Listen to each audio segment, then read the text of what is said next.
अध्यात्म विज्ञान कोई धर्म या संप्रदाय नहीं है, ये स्पिरिचुअल साइंस है जो कुदरत के कानून पर आधारित है। ये विज्ञान पूरे ब्रह्मांड के सभी रहस्यों को उजागर करता है और जीवन के सभी पहलुओं को समझने के लिए एक नई दृष्टि देता है।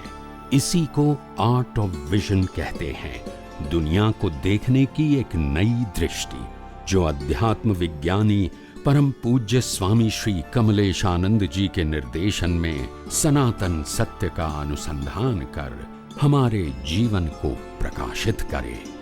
जय सच्चिदानंद।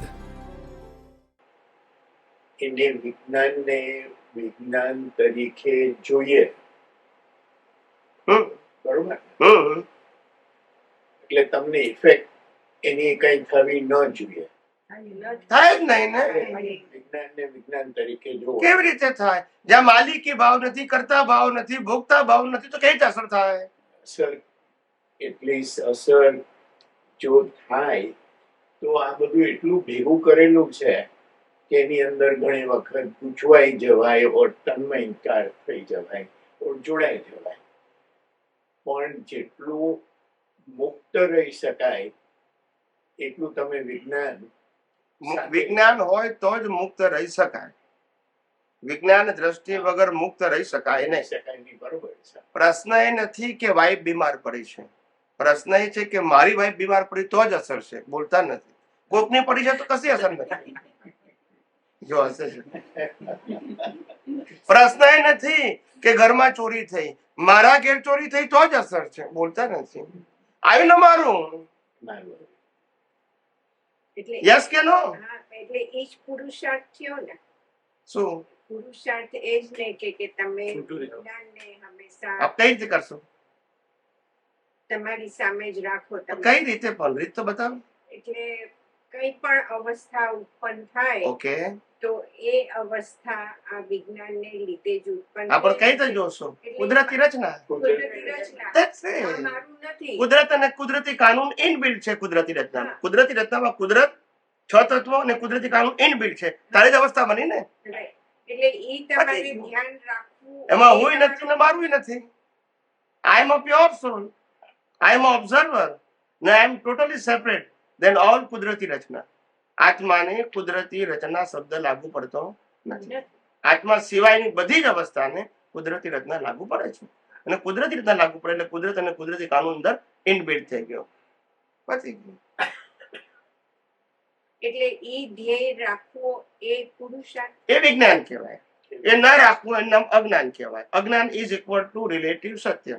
રિલેટિવ સત્યથી પાપ પુણ્ય અને પ્રયાસથી કર્મ બંધાય, અને એના જન્મ મરણના ચક્કર। કે જે જ્ઞાન છે એ જ્ઞાન સ્થિર કેમ નથી રહેતું, એવો પ્રશ્ન પૂછે।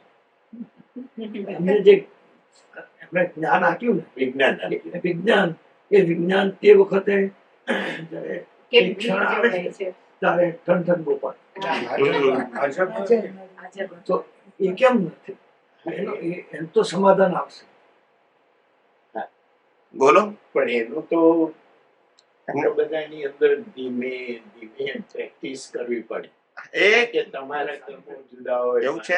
આપણે આપણે આ વિજ્ઞાન, એક મિનિટ, આપણે આ વિજ્ઞાન જાણવું, હવે વિજ્ઞાનનો ઉપયોગ કરવાનો, એનું એચીવ શું કરવાનું? મોક્ષ કોણે પ્રાપ્ત કરવાનું? કોણે પ્રાપ્ત કરવાનું? It means realization of pure soul, correct? That is the goal. Yes or no? આનો ગોલ શું છે? આ વિજ્ઞાનનો ઉપયોગ કરીને જન્મ મરણથી છૂટવું ને આત્માની, that is the goal. Yes or no? બરાબર છે? કન્ફ્યુઝન ઉભો ના થાય। હવે જવાબ આપું છું। ઓકે, મારે ડોક્ટર થવું છે, હું 5 વર્ષનો છું, મેં નક્કી કર્યું કે મારે ડોક્ટર થવું છે, તો શું કરવાનું? ભણવાનું। હવે સાંભળજો જવાબ મારા, હવે જવાબ મારા સાંભળજો। ભણવાનું, પહેલા ધોરણમાં જવાનું? પહેલા ધોરણમાં નહીં જવાનું, કિન્ડરગાર્ટનમાં જવું પડે, બરાબર છે? જ્યાં ડોક્ટર નું ભણાવે છે। એક હવે સાંભળો, પછી હું જવાબ આપું છું। હવે બીજા ધોરણમાં સમજો ડોક્ટર ગોલ થઈ ગયું તમારું, બરાબર છે? ડોક્ટર શું તમારું ગોલ છે? અહીંયા આત્મા પ્રાપ્ત કર્યો ગોલ છે, અહીંયા ડોક્ટર પ્રાપ્ત થવું છે, બરાબર છે? બાળ મંદિરમાં જવાનું, પહેલા ધોરણમાં જવાનું, બીજામાં જવાનું. તો મારે તો ડોક્ટર થવું છે, પણ પહેલા તો અહીંયા કેમ નથી સમજણ પડતી યાર? પણ પહેલા તો અહીંયા કેવું પહેલા બોલી ગયા તો અહીંયા ખબર ના પડવી જોઈએ કે આપણો ગોલ છે, પણ આ બધું પાસ કરવું પડશે. રોંગ બિલીફો અહીંયા સમજણ પડતી, અહીંયા કેમ નથી સમજણ પડતી? તરત ફળ લઈને પૂછી લો છો, અહીંયા કેમ નથી પૂછતા કે મારે ડોક્ટર હું છે, ડોક્ટર ચોપડી આપો ને મને 5 વર્ષની ઉંમરે. બોલતા નથી. ત્યાં તો સ્વીકારી લઈએ છે, ત્યાં તો કોઈ આર્ગ્યુમેન્ટ કરતા નથી. યસ કે નો? ધીસ ઇઝ આ સમજાય છે? આ દુનિયામાં ચમત્કાર કોઈ કરી શકે નહીં. મહાવીર મોક્ષે ગયા, એમની ધર્મપત્ની અહીંયા છે. ચમત્કાર કર્યો હોત તો હાથે ગયા. રામ મોક્ષે ગયા, સીતા અહીંયા છે. ચમત્કાર કર્યો હોત તો હાથે ગયા. ચમત્કાર થઈ શકે નહીં. માની શકો ખરા, પણ થઈ શકે માનવામાં શું વાંધો છે? થઈ શકે. દરેક વ્યક્તિએ પોતે આ કુદરતની એક્ઝામમાં પાસ થવું પડશે. કોની એક્ઝામ? આ દુનિયા કોની છે? બનાવી છે કોને? ચલાવે છે કોણ? એમાંથી બહાર નીકળવું તો કોની એક્ઝામમાં પાસ થવાનું? કે વ્યક્તિની ખાવાનું? ધર્મની એક્ઝામમાં પાસ થવાનું? આ સ્કૂલ કોલેજમાં પાસ થવાનું? કુદરતની. સમજાયું? કુદરતની એક્ઝામમાં પાસ થવા માટે કુદરત, કુદરતી કાનૂન, કુદરતી રચના સમજવું. there is no any other way. પછી તમે કોને માનો છો એ સબ્જેક્ટ આવતો નથી. કયું ફોર્મેટ ફોલો કરો છો એ સબ્જેક્ટ. એ ચાલુ રાખવું, એ બંધ રાખવું, બેમાંથી એકે સબ્જેક્ટ સાયન્સમાં આવતા નથી. એ તમારા ઉદય કર્મ. શું કીધું? જે આવે એમાં એપ્લાય કર્યા કરવાનું. આ જ વિજ્ઞાન જોયા કરવાનું તો કેરી ફોરવર્ડ નહીં થાય. કુદરત, કુદરતી કાનૂન, કુદરતી રચના. એટલે કુદરતી રચના જ જોવાની, પણ એમાં કુદરત ને કુદરતી કાનૂન ઇનબિલ્ટ છે. તે વગર રચના ના.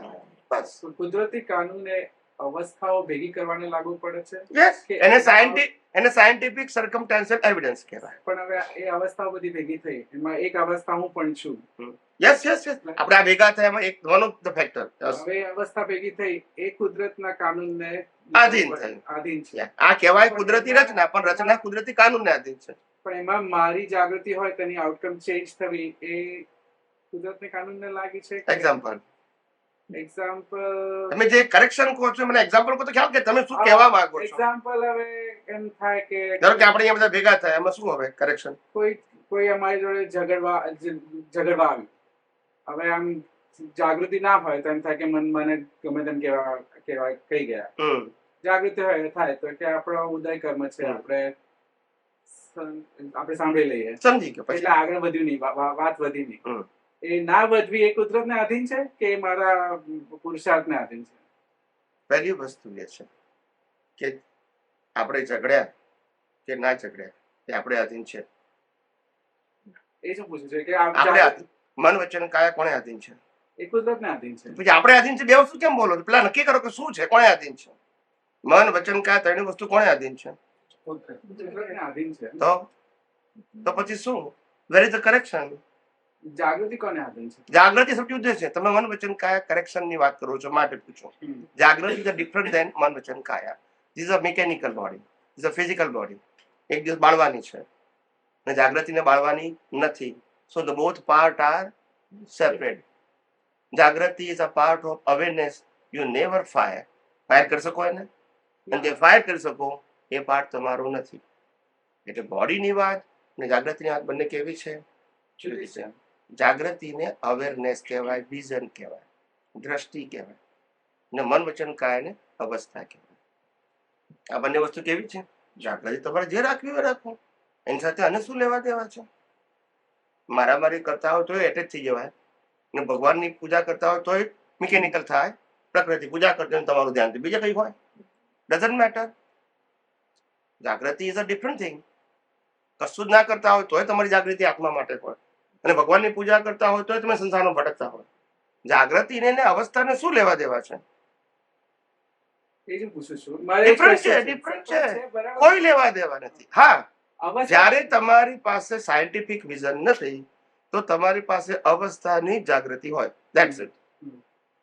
આ તો સાયન્ટિફિક વિઝન હોય તો તમે સેપરેટ શકો, નહીં તો અવસ્થા પ્રમાણે જ તમારે જોવાનું, સારી ખરાબ, ગમતી ના ગમતી, મારી તારી, એમ જ કહેવાનું તમારે. એ એમ કે છે કે જાગૃતિને કારણે મન વચન કાયની અવસ્થા બદલી શકાય. અવસ્થાની આઉટકમ એટલે શું કહો? આઉટકમ ભારત થયું ને પ્રભુજી, યાર અવસ્થા આઉટકમ નો મતલબ શું થયો પ્રભુજી? બીજી અવસ્થાની પણ અવસ્થા જ ને. પહેલી કો, બીજી કો કે ત્રીજી કો, બહારનું કશું ના બદલાય. જન્મથી મોત સુધી મન વચન કાયની અવસ્થા માત્ર કુદરતી રચના છે. You can't change it. It is pre decided. It's a pre program. Okay, પણ એટલે અમારો અનુભવ એવો થાય છે કે આ જ્ઞાન પ્રાપ્ત થયું જેથી અંદરની બધી પરિસ્થિતિ સુધરી ગઈ.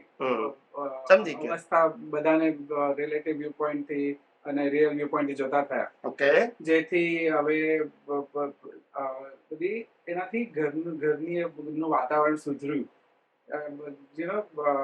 સમાધાન જલ્દી થતું થયું. ઓકે. એ બધું એમ લાગે છે કે ચેન્જ થયું, કે જ્ઞાનથી ચેન્જ.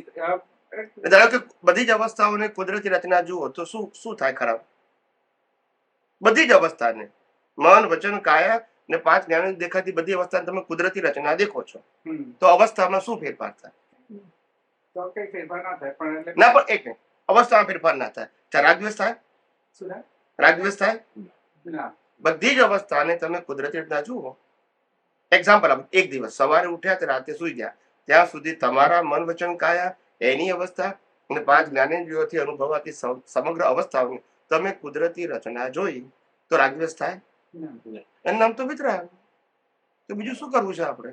વિતરાગ થી આગળ વધવું છે? યસ કે નો? ભાઈ તમારે ચેન્જ શું કરવું છે? ના, ચેન્જ નથી કરવું, પણ મારો સવાલ એ થાય છે, તમારો સવાલ એવો છે સાહેબ, સાંભળું તો હું તમને હસાવું છું થોડા. તમારો સવાલ એવો છે કે મને તાવ આવ્યો અને મેં દવા લીધી અને મારો તાવ મટી ગયો, માટે દવા લીધી અને પુરુષાર્થ કહેવાય, એવું તમારો પ્રશ્ન છે. આવ્યું ને? આ તમારો પ્રશ્ન છે.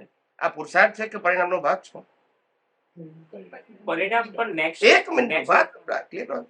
પરિણામનો ભાગ છે, પણ એ દવા લેવાથી પરિણામ જુદું આવ્યું, એ વાત કરું છું. એમ કે આ પુરુષાર્થ એ દવારૂપી કામ કરે છે કે નહીં, એમ પરિણામનો ભાગ છે. પરિણામ સમાધાન થવું વ્યવહારમાં ને અસમાધાન થવું વ્યવહારમાં, એ બધું કુદરતી રચના. સમજાય છે? કે જાગૃતિ રાખી ના રાખી એને પણ કુદરતી રચના છે. જાગૃતિ શબ્દ તમે કેમ જોડો છો? મનોચનકાયની અવસ્થામાં હું મનોચનકાયના અવસ્થાની વાત કરું, જાગૃતિ શબ્દ કેમ બોલો છું? જાગૃતિ is totally separate than mind, speech and action. Why you are connected with the મન વચન કાયા? કારણ કે મને એવું લાગે છે કે આ જાગૃતિને લીધે મારા મન વચન કાયા જુદી રીતે બિહેવ કરે છે. જાગૃતિ નથી ત્યારે જુદી રીતે બિહેવ કરતા. એવું છે સાહેબ. જો હવે સાંભળજો બધા.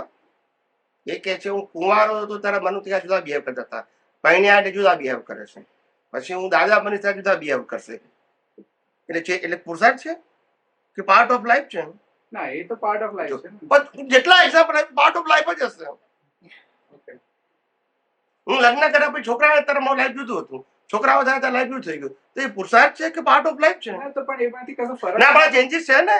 પણ એટલે એમાં સપોઝ કઈક ફરક જ ના પડવાનો હોય તો જાગૃતિ રાખીને શું કરવું છે?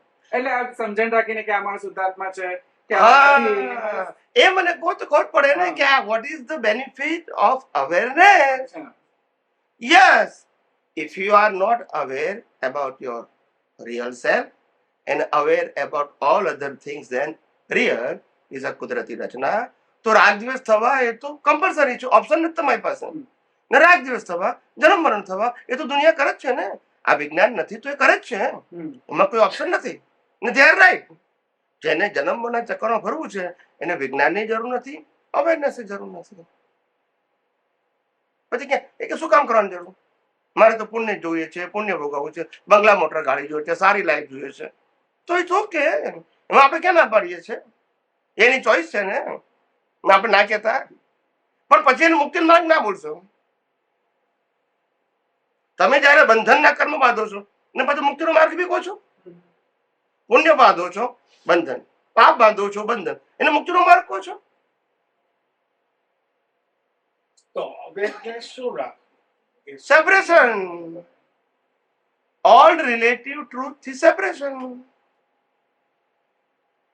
જેમાં એ અવેરનેસ થી રાગદ્વેષ થાય જ નહીં. અંદરની વાત કરું તો બહારની વાત નથી કરતો. તમારી જાગૃતિમાં રાગદ્વેષ ના થાય કારણ કે કુદરતી રચના જુઓ છો. યસ કે નો? અને કુદરતી રચના નથી જોતા તો રાગદ્વેષ થવાના એ કોઈ ઓપ્શન જ નથી. રાગદ્વેષ ન થાય એટલે કર્મ ન અને રાગદ્વેષ ન થવું એ જ મુક્તિનો માર્ગ છે. એના માટે વિતરાગ શબ્દ બોલાય, બોલતા નથી. વિતરાગ એટલે શું? વિતરાગ એટલે મારામારી કરે કે ના કરે? બોલતા નથી. મને કહો, વિતરાગ પરણે કે ના પરણે? વિતરાગ જન્મે કે ના જન્મે? વિતરાગ ના છોકરા હોય કે નહીં? રાજપાટ હોય કે નહીં? તો પછી એને વિતરાગ કેમ કહેવાય છે? કારણ કે રાગદ્વેષ નથી કરતો. એ દ્રષ્ટિનો વિષય છે. અને આ બધી વસ્તુઓ મન વચન કાય વિષય છે. આ ભેગી કેમ કરો છો? મન વચન કાય ની અવસ્થા માત્ર કુદરતી રીતે નથી સાંભળ્યું? આ પહેલી વખત સાંભળું છું. તો કુદરતી રચનામાં આપણે ક્યાં છે અને આપણું ક્યાં છીએ? બોલતા નથી. મન વચન કાયાની અવસ્થા માત્ર કુદરતી રચના છે. એમાં આપણે ક્યાં છીએ અને આપણું ક્યાં છીએ?